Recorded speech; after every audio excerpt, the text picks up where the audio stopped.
Well, good evening, people, or good late afternoon. This is L.B. Bork. I'm with People's Awareness Coalition.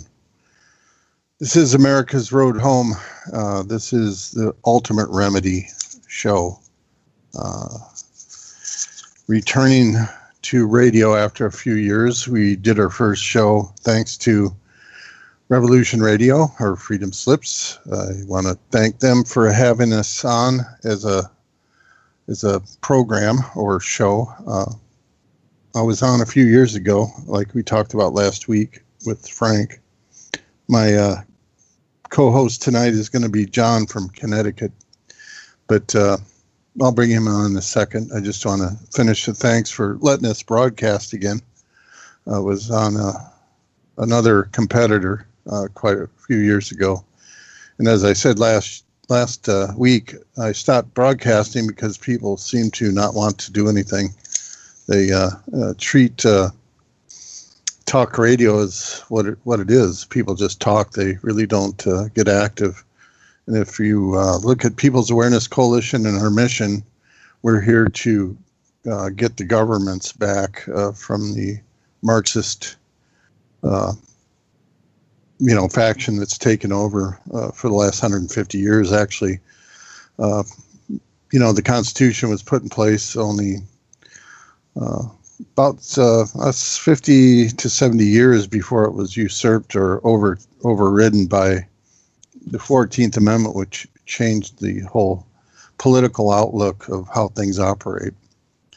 Under the Constitution and international law, it shifted into a private law system, created a new citizenship, and basically destroyed the old citizenship, which in itself was a kind of a con job to get people to submit to civil law. That's what citizen represents, is a civil law system. And it kind of throws in the face of Republican freedom, what Justice Black defined it as late as the late 1960s.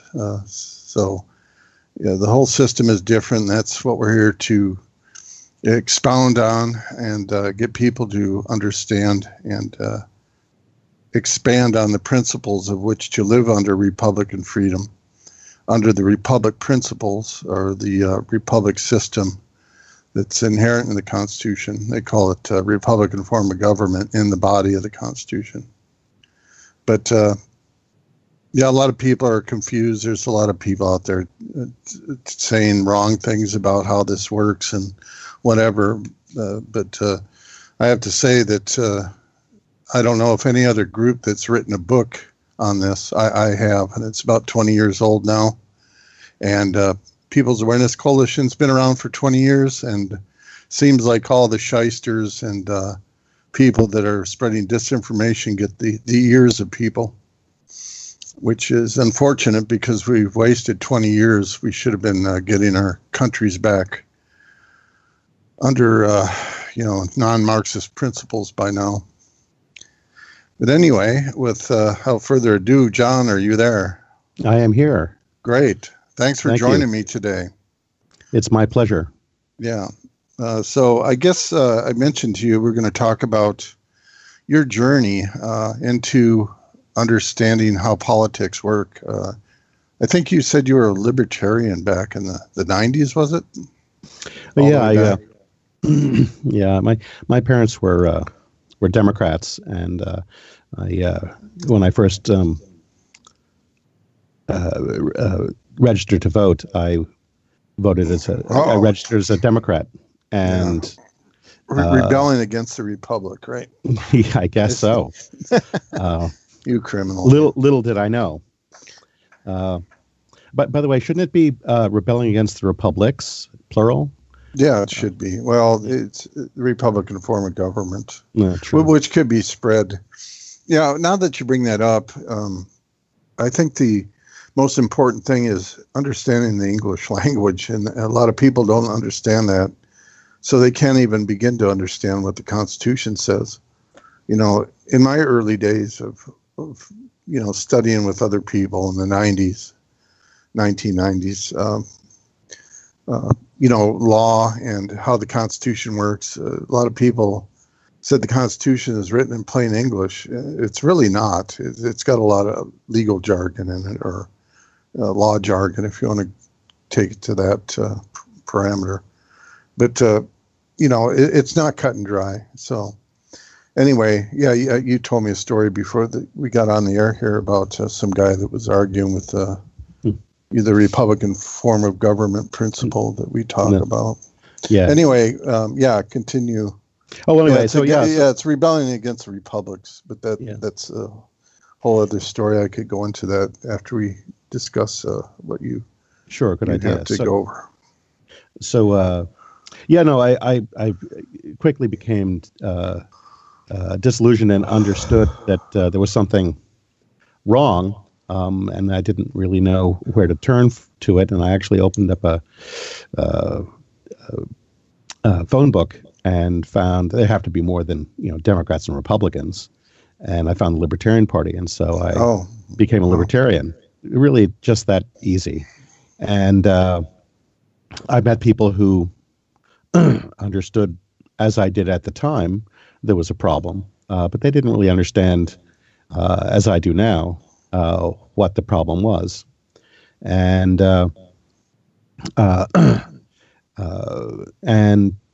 so I spent a number of years that way. And when Ron Paul ran for president, I registered as a Republican so that I could vote for him. And my wife became an alternate delegate to the Republican National Convention in '08. So we went to the convention together, and it was just horrific. The whole scene. If you people, even people who, as delusioned as they are, think that we live in a great, wonderful democracy. There's no democracy happening there. Not in the least. The whole thing was orchestrated with the most kind of heavy-handed way.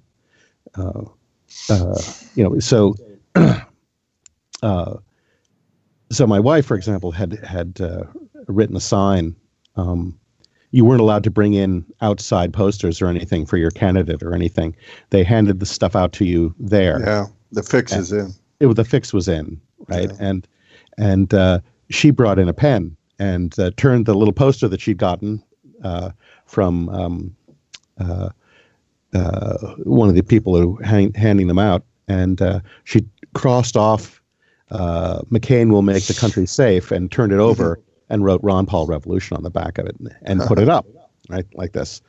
And she got jumped by 2 Secret Service people who hauled her out in the back, checked her credentials. And of course, the only reason that she didn't get kicked out of the arena was that she had the credentials and she'd been duly elected to be there. But they took the sign away from her, and then all of a sudden, people came in. These what do they call them? Pages came in from either side and stood in front of her so that no one with a camera could see her. It was really amazing. And when they started to count the ballots cast, any votes for Ron Paul went. The mic was turned off. Or nothing was said at all.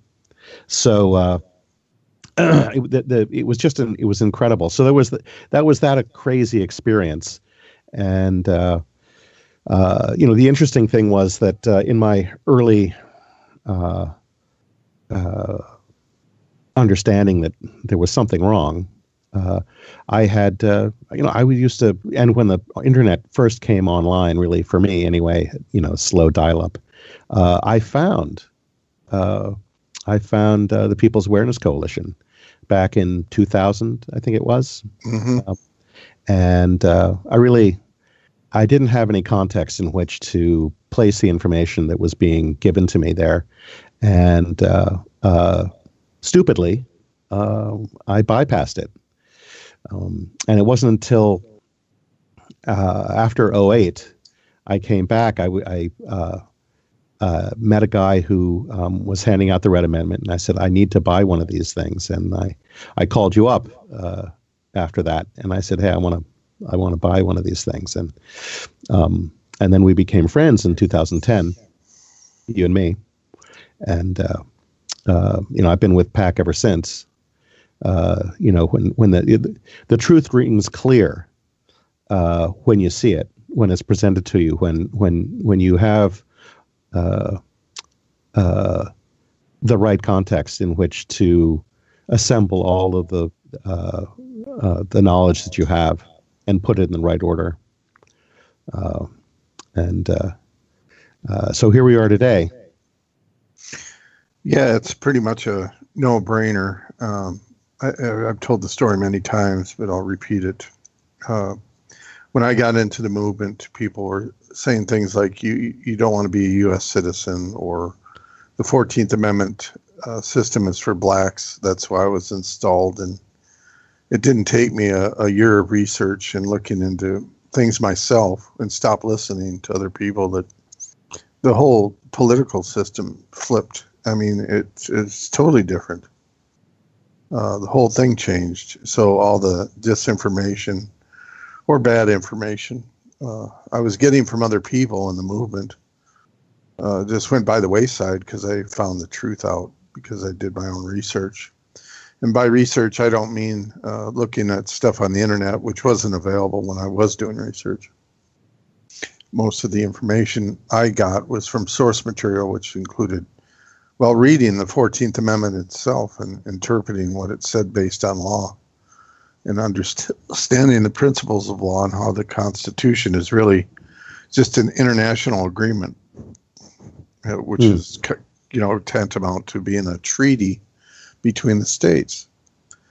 So the Constitution itself is just a contract, international contract or agreement with stipulations based on how the governmental system under the concept of the Union is to be, governed or executed or, followed by a bunch of rules that some of them preempt or, take over international law.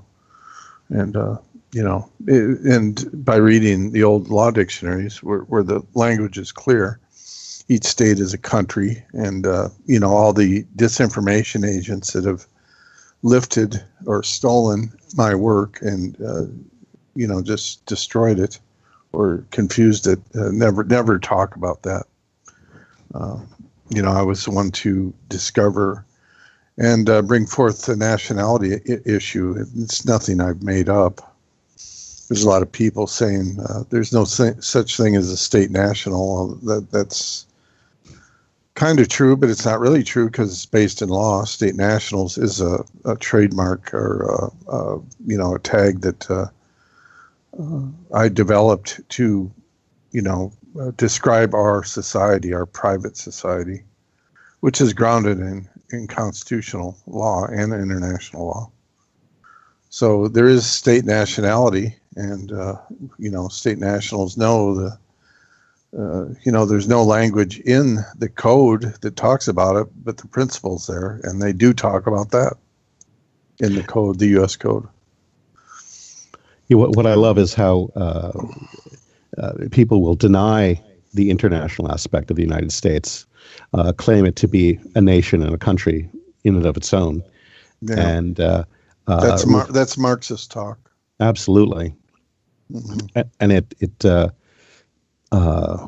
and they ignore the fact that the United States came after the independence of the states themselves.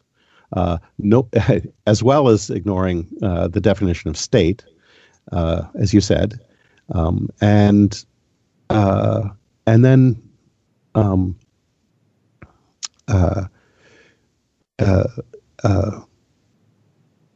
well, anyway, it's just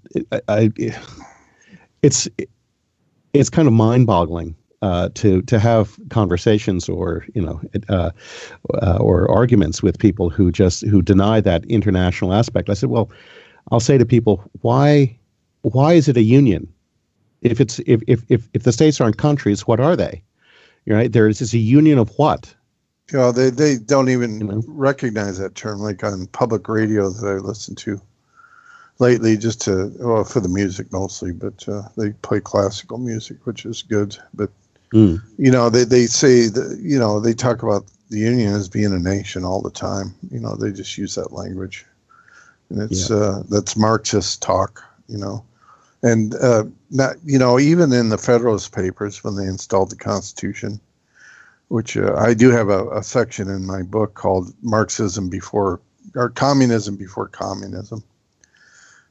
They were laying down these principles because it's all the so-called conspiracy theory of the Illuminati, which is not a conspiracy theory, it's real. It's a fact. We're instituting or planning all this, but they had to do it slowly because people wouldn't buy it because they were more educated 200 years ago than they are today. So, they had to implement all this slowly, just like the final stages we're seeing now of what a lot of people are calling cultural Marxism. The gender, you can be whatever gender you want, all this garbage. It's just right out of the Communist Manifesto, where they talk about turning things upside down and inside out and changing everything. And people don't understand their nationality or their countries, and they don't understand how this whole thing works. That's right. And how are delusional people going to fix anything? Is what I always say. No, and then there are the anarchists who just pray for the demise of the system, and then you have to ask them, well, so when there's a power vacuum, what happens, right? Who's going to fill a power vacuum, and with what knowledge? Because the anarchy or the anarchist program is just another disinformation program, or controlled opposition, rather. And they have no idea what they're talking about either. They really think that the world's going to run with no government. That's just ridiculous to even think about. Even the Indian tribes before, they were taken over by this international system, had governments or, rules that set up how they operate and how they operate amongst each other. Unfortunately, the synagogue of Satan's plan took over, and they won out over the Indian system, so. Well, you can't have a free self-governing people existing side by side and in comparison with the subjugated people, because the contrast is too stark. So the other thing that I say when I have conversations with people is, as I talk about what it is to be self-governing, and how the responsibility of self-governing makes you free, but that it's only because of your relationship with other people, right? The society that you form together with other people through a series of through common customs and usages, right? That is, the common culture that you have. Yeah, that is recognized law too. Custom and usages. Right, and that itself is the thing that unifies people, and it is that unity that makes the state. It's a state or a condition of unity that the people have, and that they have through that unity have sovereignty over, the land that they occupy and the things on it. And so it's this, a state or a people can't exercise their collective sovereignty if they're divided. So one of the greatest ways to destroy a self-governing people is to divide them among themselves. Right. And we've seen that now over and over again. It started with the so-called Civil War. It goes into right into the planned political party system, and goes in now into every facet of your life, in all of the things that are beamed to you through your television set and your radio and all of that. Right. So this system, this Marxist system, is undermining the natural culture of the society that's been set up for a long time, that has a system of rules and a way of being that allows it to change over time, but through participation of all its members, and slowly, right? So that changes can be, if needed, they're not decided upon. They happen. They evolve, and are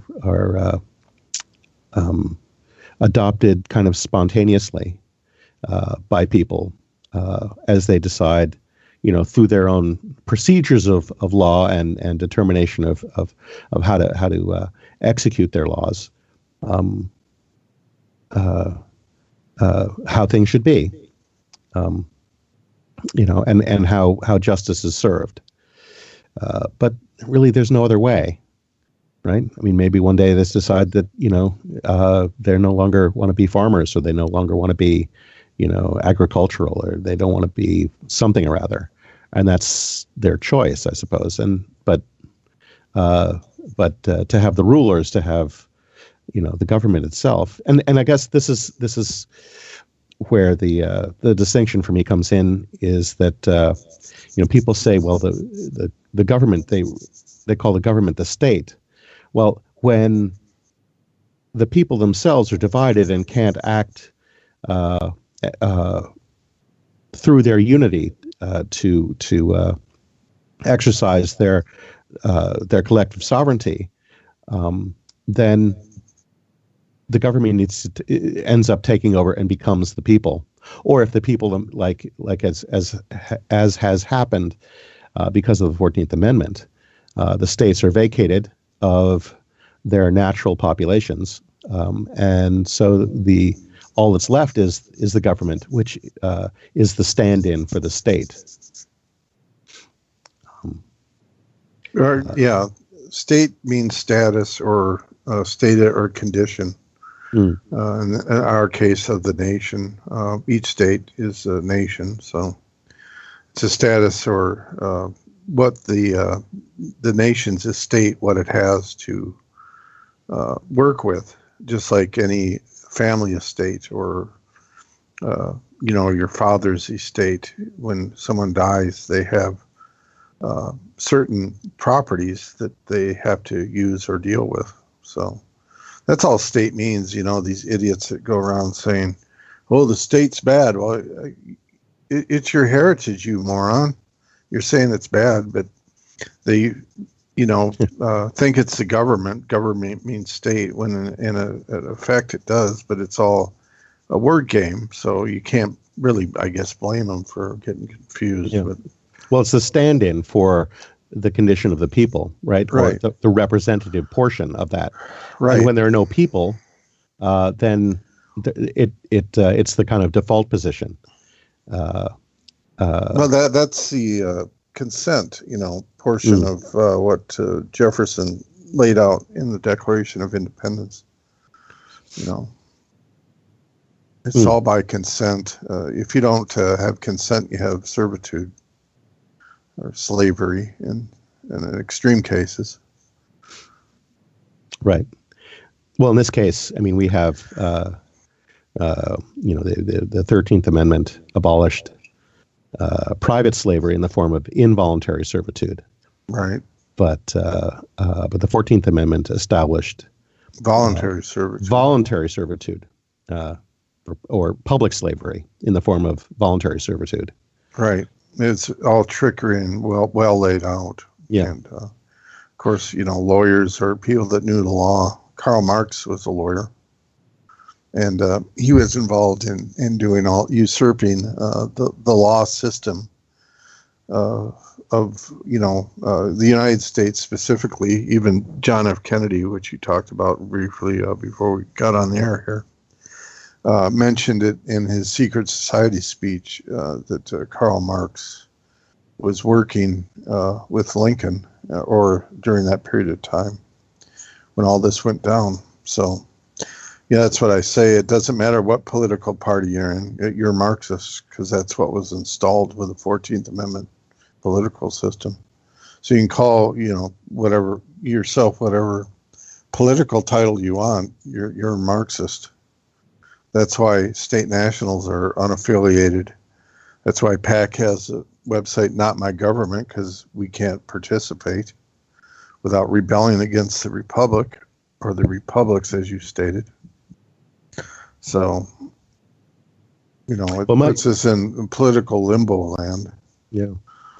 Well, it might also be poignant at this point to discuss, the difference between citizen and national. Citizen, as you've often said, implies political rights, and those can be taken away, and they have been. And so, citizen's a legal fiction or a trick. Also, it's tied to the system of municipal law. And if you're calling yourself a citizen, you're saying that all municipal law of the state, a state citizen, it pertains to you. Right. And that's a dividing line that I found out, and it's specified in Bovier's dictionary. There's a disinformation agent on freedom slips here. I tagged him by the name of Clown Shoes, but I'm not going to name his name today. But you got to watch out for him too, because he's spreading bad information along with his cohort. So there's a lot of people out there that, like I say, I've got a book that goes through all this. I've written several papers on it, and these guys don't have anything. They just flap their jaws, and people listen to them. So it's unfortunate that people rather listen to, a circus entertainment. That's what I said at the top of the show here when we came on, that, the reason I got off radio years ago is because people just listen to the guy that flaps his jaws the best. And it doesn't mean he's telling the truth or giving you accurate information. And it seems like no one really wants to engage in fixing things. So hopefully people are ready now. If they're not ready, they're gonna, they're in for a long haul of bad things, because it's already happening. And sorry, I'm getting off on a dismal track. Oh no, it's not a problem. It's the truth. I mean, like I said, I've been at this 25 years, and PAC's about 20 years old now, or been around 20 years, and we should have tons of people involved. And I got a good call from a woman out in Oregon today, and she was unfortunately preaching some of the bad disinformation out there in regard to the birth certificate issue, which is a total red herring distraction thing. Not that the birth certificates don't have some relevance, but what people think they mean and what they're doing with it is total BS as far as the movement goes. It's just another operative, which I call operatives, people working for the other side, that come and infiltrate the movement, for lack of better words. They're agent provocateurs. They're also called inciting agents that spread disinformation to distract and confuse people. So anyway, she was at least willing to listen, and she's going to get my book, The Red Amendment. and go through it, and then we're going to connect again. But she was pretty intelligent as far as knowing that some of these people out there are not telling the truth. So I'm looking forward to talking to her again. There's some good things happening for PAC. We've been tossed aside by disinformation agents and operatives, like I lovingly call them. Operatives and opportunists have distracted people, and it's unfortunate. You ran into one of the main ones that destroyed PAC 10 years ago. That's right. Yeah, that's right. And I think you said he was selling the book, but that's how they operate. They get their foot in the door by pretending they're working with you, and then they break off and do their own thing. That's how disinformation agents or narcissists work. Some of these people are just plain old narcissists, opportunists. So, but I've lumped them all into the same category because they all do the same damage. Well, with respect to the men you mentioned, I did go to hear him speak. I was invited by people that I knew, and what was interesting is that they had the opportunity, these people who were watching this guy speak, to pick up the Red Amendment and read it and then join PAC. But the problem was that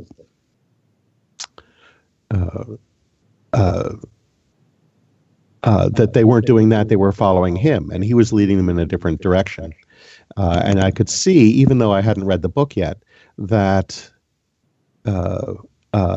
what he was telling people was filled with non sequiturs and stuff that just didn't need to be part of his presentation. And I thought, well, that's just odd. And he didn't look right. So having a sense of discernment is really key when you're trying to evaluate a direction to take, and when you're actually trying to find a remedy to the problems that exist in our world. PAC has that remedy.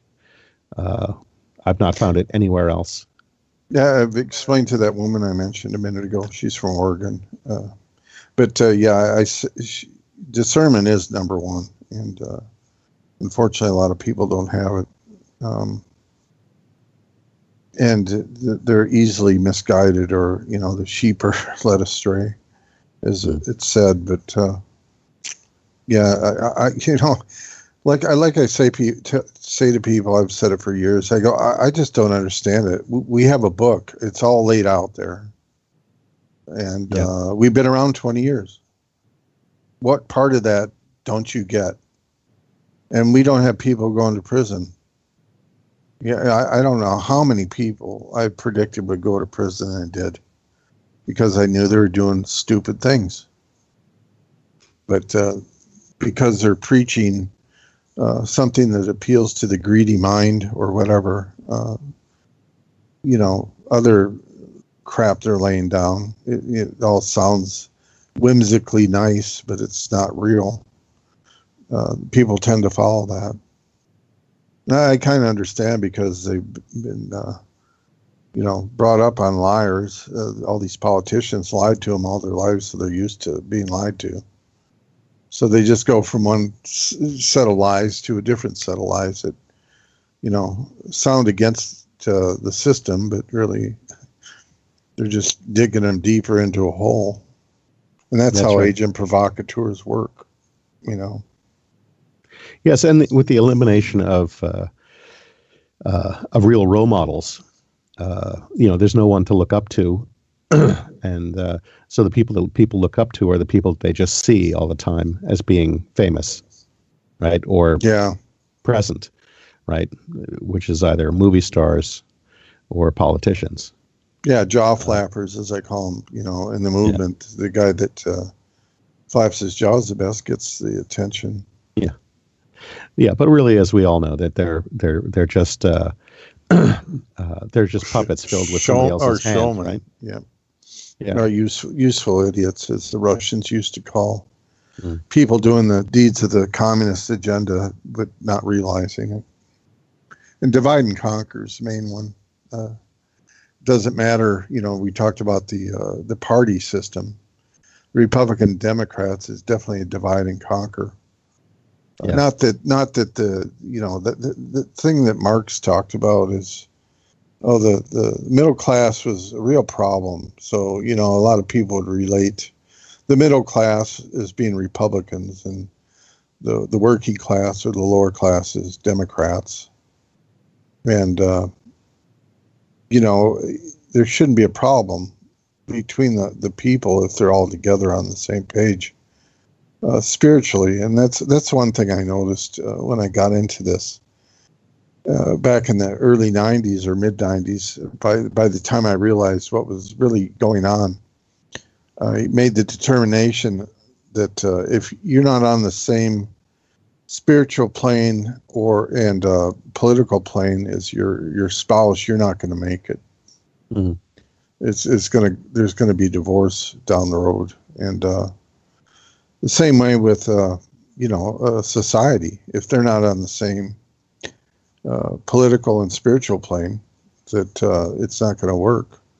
So all these religions that are brought into America, and different background races and whatever, is all a plot to divide and conquer. So people can be controlled by the New World Order agenda, which I call neo Hellenism.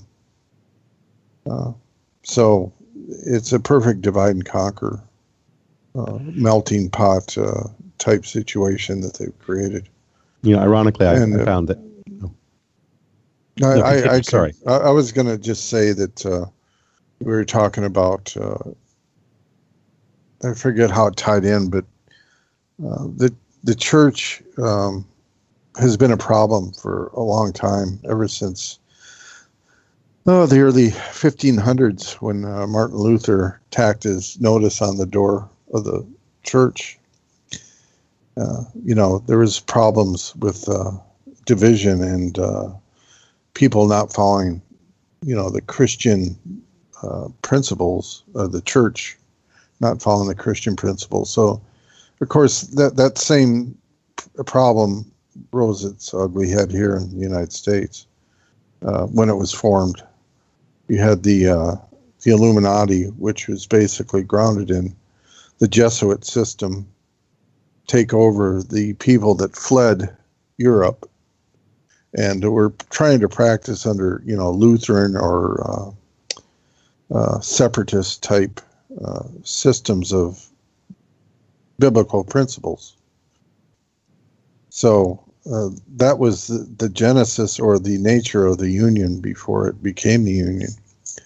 So everyone was hopefully, on a spiritual plane, even though they might have been considered groups of people. But each of the states were their own religion, technically, but all based on the Christian type religions. And the reason it's separate, that's why the clause was, there's, in the First Amendment, it says no religious test or, I think that's in the body of the Constitution, but the First Amendment reiterated about religion. That's what it's talking about. It didn't, really specify Muslims and Christians, but right. Today Congress, it does. Yeah, Congress shall make no law respecting an establishment of religion or right. prohibiting the free exercise thereof. Because it was to the states, it was a states' right. Yeah. But they've convoluted all that with the Marxist system to destroy it. And that's kind of what I'm getting at, why things are messed up. You have this system of Hellenism where basically, anything goes. Well, it occurred to me recently that the term states' rights is also kind of a misnomer because it suggests, I think, at least in modern context, that these are rights that are given to the states as opposed to ones retained by them, right? That the Constitution grants these rights to the states rather than retaining them as a matter of right. And I think that's and I think it's one of the things that the founders were very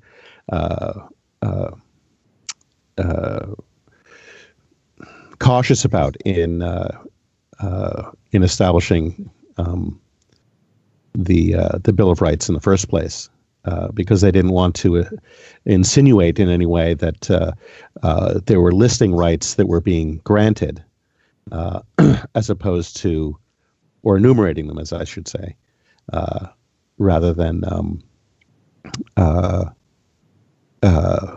listing the ones that needed kind of the most protection. Mm-hmm. Right. But I think it helps. Sadly, I think it's a phrase that states' rights. That it's a phrase that helps people think about the supremacy of the federal government over the states as political subdivisions, which is the system it is that we're in today through the 14th Yeah, the 14th Amendment did create. It's even in Title I of the U.S. Code. It said the counties are political subdivisions of the United States, where that's all created by the 14th Amendment. Yeah. And so it's still part of that brainwashing. It's really hard to get rid of because it's just ubiquitous. Mm-hmm. Well, like I've been saying for years, people born in a box aren't going to know any different. Mm-hmm. I talk about that in PAC deprogramming, which has been out for about 18 years now. Yeah. The deprogramming sequence. John told me you went through that early on. I did. It's I had to go through it many times because there's so much there, and there are branches of it that take you in different directions, and so it's you have to back up and then take another branch to make sure you haven't left anything out. And so I had to go through it several times in order to get it all together. But it's at deprogram.us. Right. And it's a really wonderful interactive experience.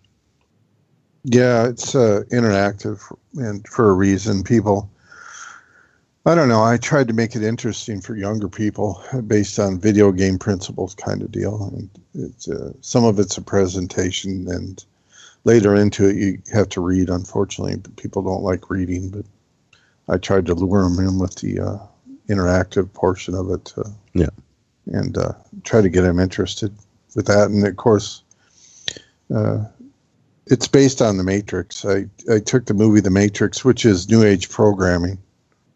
I don't know.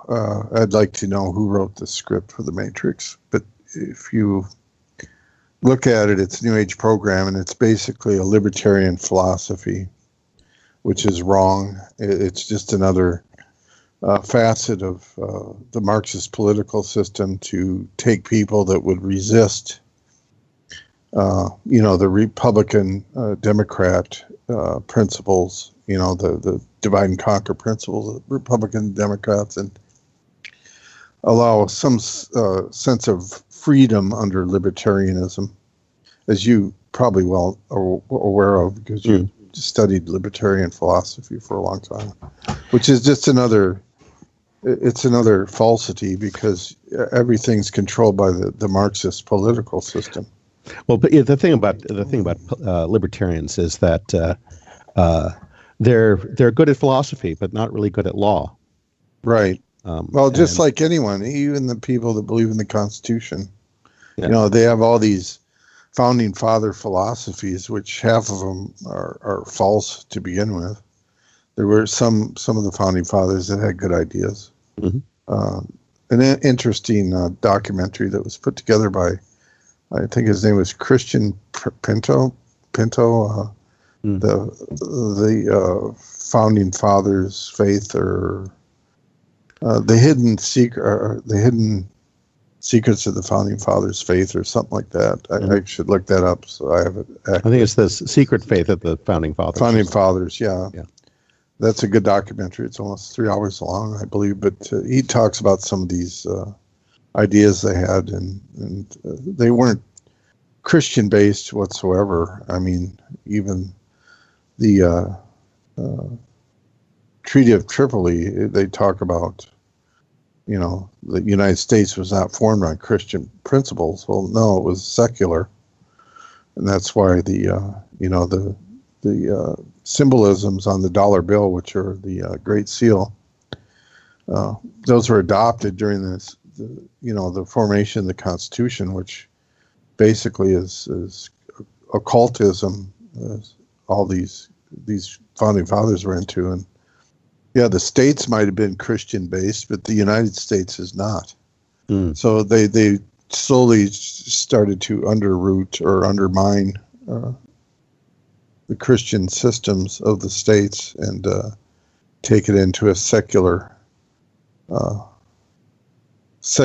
thinking, and that's what libertarians are anyway. It's just an extension of the secularism, or occultism.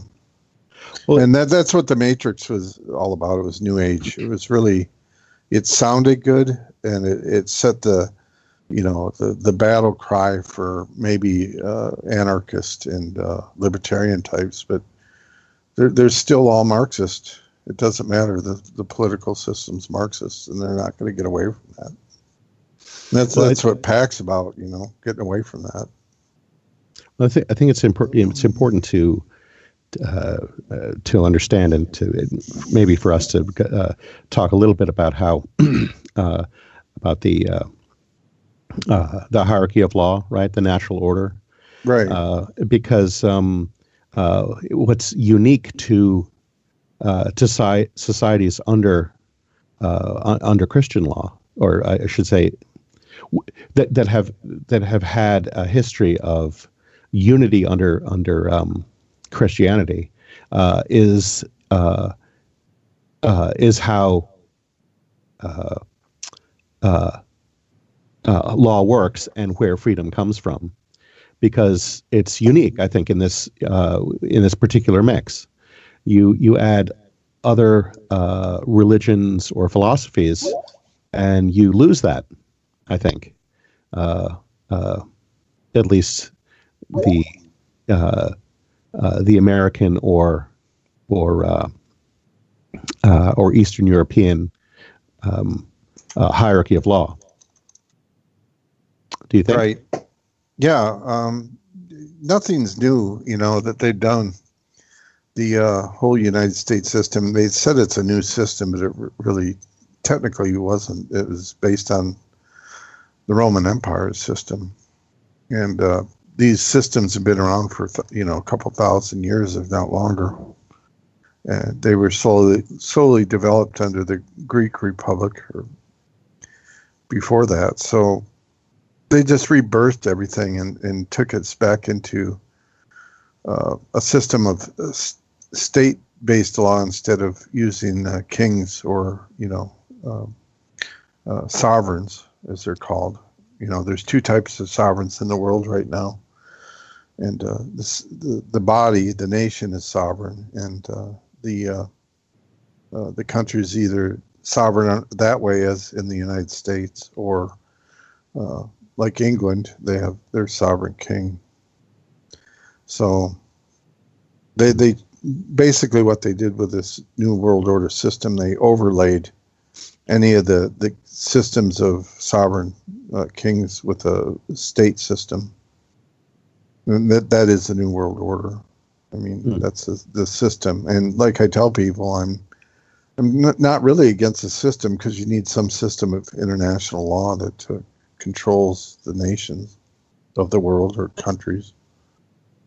It's the main problem I have with it is people don't understand how it works. It should be taught in schools from, kindergarten. Yeah. how this works, but they intentionally keep it away from us so they can control us with the civil law of citizenship. So Right. that's the problem I have with it. I ask these anarchists, well, if you're going to do away with this evil state thing that you keep railing against, what are you going to have? You think everyone's just going to walk around the earth and just get along and there'd be no rules?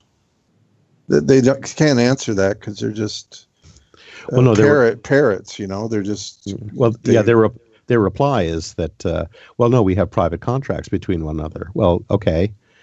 A, who enforces the contracts, and B, the contract makes the law. So now you have law. Yeah.